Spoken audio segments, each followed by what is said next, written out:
فرمودند مثل من و مردم همانند شخصی است که آتشی می‌افروزد و هنگامی که اطرافش را نورانی کرد پروانه ها و حشرات به درونش می‌افتند. من تلاش می‌کنم که شما را باز دارم، اما شما به سمت آتش هجوم می‌برید.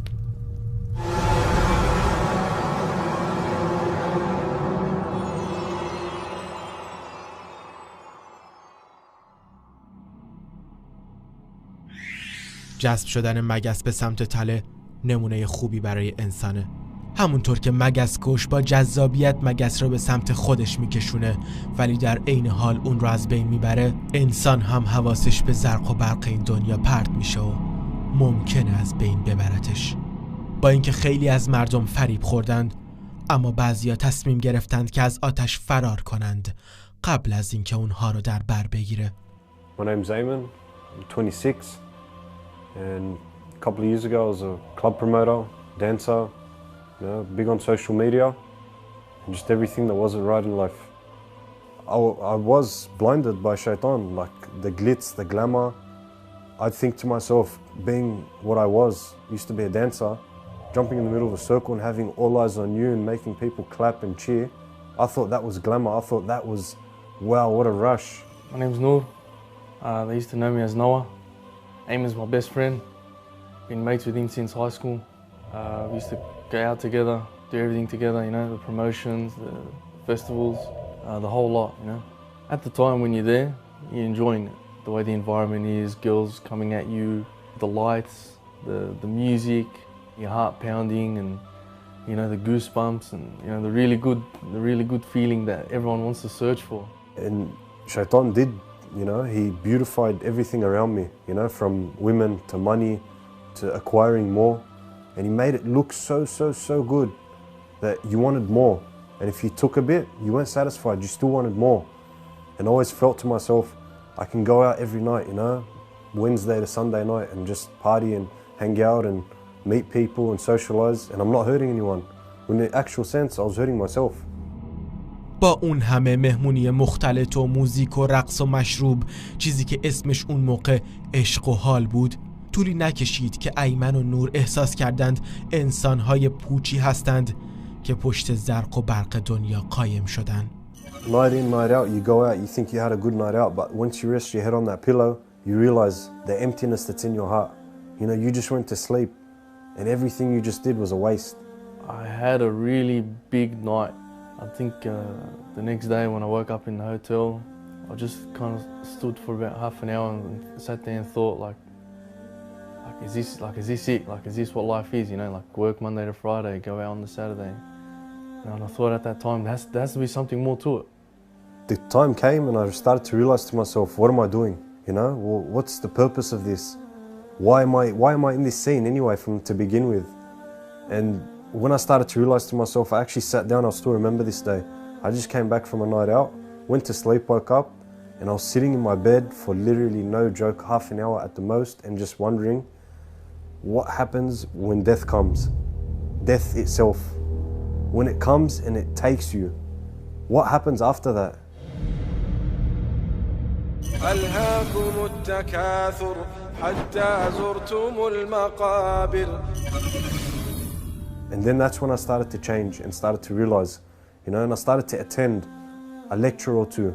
At that time, when when I came to make that decision, I was planning to go to, you know, one of the really big music festivals that I had been to probably the year before, and I had a ticket. You know, I had it with me, and I think about a week before, I was getting offers of over $500 for it. Even some of my friends were coming at me with money after they found out, you know, that I put on Facebook or something that I didn't want to go anymore. But I knew that the only way I was really going to feel like I had let go was to burn that ticket.